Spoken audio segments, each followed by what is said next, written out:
Alright guys, so now that we have installed the CLI and we've created our application, we've looked at it in the browser with ngserve, now what I want to do is start to look at the framework folders and files that are created for us by the CLI.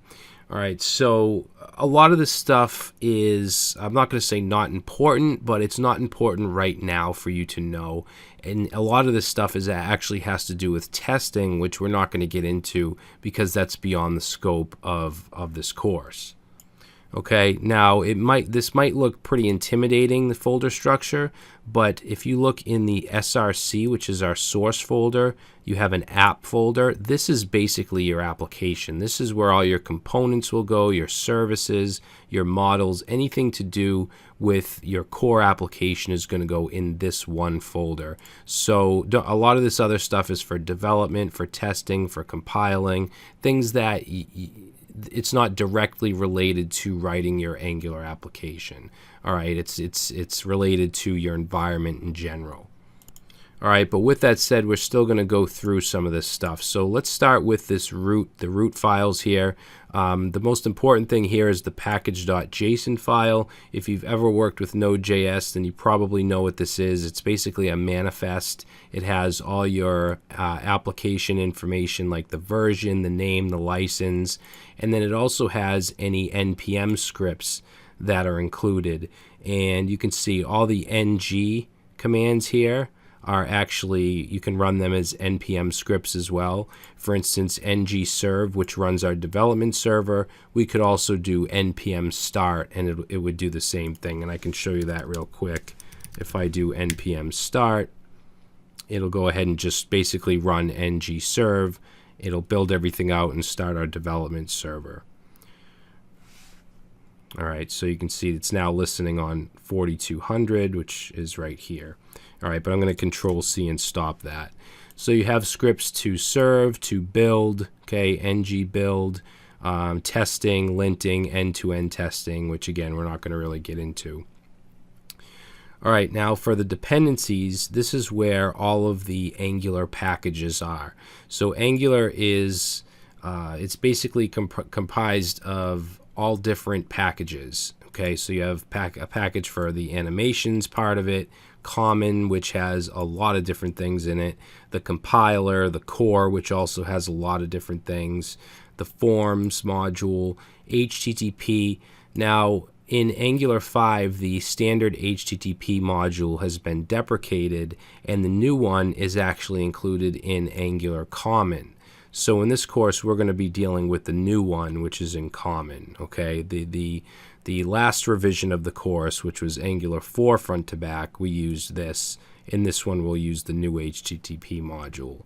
And this platform browser is used to basically manifest your application within the browser.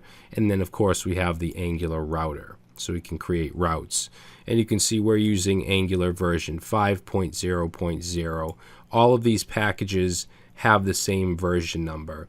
And this takes us back to where we talked about Angular 3 and how it never existed, because the router package, the version of it you can see here, did not match the rest, and that would have caused some internal havoc with developers of Angular. So that's why the skip of Angular 3. All right, so let's see, we also have core.js, which includes polyfills for newer standards of ECMAScript, newer features. RxJS, which is reactive extensions. This allows us to use observables and data streams, things like that. Zone.js has to do with zones and change detection. This isn't stuff that you have to fully understand in order to build Angular applications. It's a lot of the stuff that happens behind the scenes. Okay, for dev dependencies, we have the Angular CLI itself, the compiler CLI, anything to do with Jasmine or Karma that has to do with testing. We also, of course, have TypeScript. So TypeScript is a superset of JavaScript that allows us to use static typing, classes, and a bunch of other stuff. We're actually going to have a lecture dedicated to TypeScript to get you more familiar with that. But anyways, that's the package.json file for Angular. Okay, in the root we also have our tsconfig. This is the configuration for TypeScript. So everything that we write in TypeScript gets compiled down to regular JavaScript, and you can see the target is going to be ECMAScript 5, basically the version of JavaScript that has been around for forever and is supported by all browsers. All right, let's see. We also have tslint.json, which is basically an analysis tool that checks TypeScript code for readability and errors and stuff like that. Nothing you really need to mess with. Karma for testing, protractor testing, Angular CLI.json. This is basically the configuration file for the command line interface. From here we can add scripts. So if we want to add Bootstrap or something, we can actually install it with npm, and then we can go ahead and put it in the styles here for the CSS, and then the JavaScript would go in the scripts. And this will get dynamically inserted into our HTML. All right, we can also change, for instance, the output directory. When we do ng build and it builds everything out to static assets, it'll go to a dist folder, but we can change the name of that if we want. We can change the name of our source folder, things like that. Okay, so it's just a basic configuration file. All right, so node modules is obviously all of our node dependencies. No need to even look in there. End-to-end testing, we're not going to get into that. So that leaves us with the source folder, which is the most important folder. And in here, we do have our main app folder, but we have some other stuff as well. So tsconfig, this has to do with TypeScript configuration. We have our main HTML file that loads, which doesn't really have anything in it. It's just a basic boilerplate. The only thing that, or I should say the most important thing here, is this app root directive, or this tag. This is where your Angular application is going to be loaded. Okay, this is where the main app component gets loaded.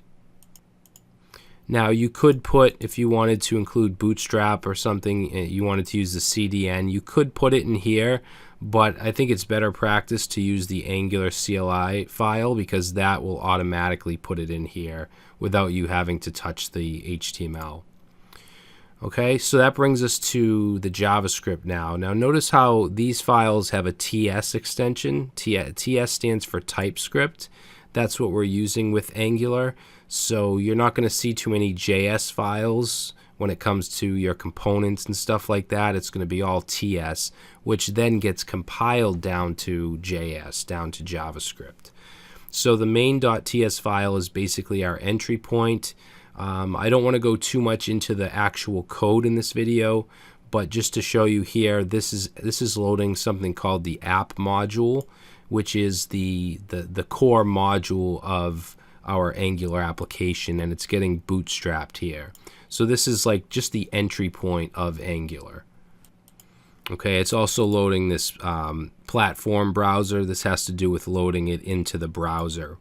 And it's also loading our environment file, which you can see we have an environments folder with two different files. One is environment.ts, one is environmentprod.ts. So the prod is for production. So this is where you would put variables like you'll see when we get into our Firebase project. Firebase has certain API keys and things like that that you need to store. So this is where you would put stuff like that. Now, a lot of times you may have, let's say, a development database and a production database with two different API keys. So you'd want to separate those into production and development files, okay, or variables. And this is where that stuff would go. So from the main.ts, we're loading the app module. And if we look in our app folder, you'll see a file called app.module.ts. So this is where that app module is. You can see there's a class called app module. We also have this @ng module. Now, the purpose of ng module is to declare everything you create. So every time we create a new component or a service or another module, that we would bring it into this file and we would include it into our ng module. Now you can see, as I said before, every Angular application has a core app component or a root app component, and that's already been created for us. And you can see that we're importing it here, and then we're adding it to the declarations. So the declarations array holds all of the components we create. So if we create a users component in the app folder, we'll import that here and we'll add it to the declarations. Okay, when you have a module, like let's say the browser module, which handles loading your application in the browser, you can see that that's being brought in. That's actually put in the imports array. Okay, so modules will go here, components here, modules here. Now if you have a service, and I know a lot of you guys don't know what a service and all this stuff is yet, but we'll get to that. I'm just saying, if you have a service, let's say, that connects to an outside API, you would import that service here, and that would go into the providers. Okay, so again, components, modules, services, or providers. And then Bootstrap is just basically what component you want to bootstrap. In this case, and in most cases, it's going to be your core app component. So you're not going to really add anything to this Bootstrap array. It's basically just these three that you'll bring stuff in and then you'll load it here. Okay, it's basically just a meeting place for your application. Okay, and then all your components will also go in the app folder. And you can see this is the root app component. I'm not going to really go over this code right now because I want to go over it when we get to components. But just know that your TS file is your main component file. You can see there's a couple different types of files here. The spec, this has to do with testing. We're not going to really get into that. We don't even need to create a spec file for our custom components. The HTML is the template. This is actually what you're seeing when we load our application. Remember, it said welcome to app. This is string interpolation. I'll get into that in the next section. And then we have a CSS file that's specific to this app component. Okay, so you don't need to have all of these different files here. You could actually just do with the one TS file. You could even include your template, your HTML inside of this, inside of right here. But it's good to have it in a separate file to keep things just separated. But that's pretty much it. We also have an assets folder for things like images and local assets. But that's an Angular application. Okay, there's not too much else here that is really going to be important to you at this point. All right, so I really hope that I've made it clear on kind of how this works. And just to reiterate, we have the main.ts, which is that's our entry point. This loads app module, which is in our app folder in the app.module.ts. This brings in all of our components, services, any other modules we're using, puts it inside of ng module, and then the main app component gets bootstrapped, which is this component here. Okay, and this component is loading this HTML file. That's the basics of what's going on when we go ahead and we run ng serve. So we'll just run that real quick. And 4200 should work as soon as this is done.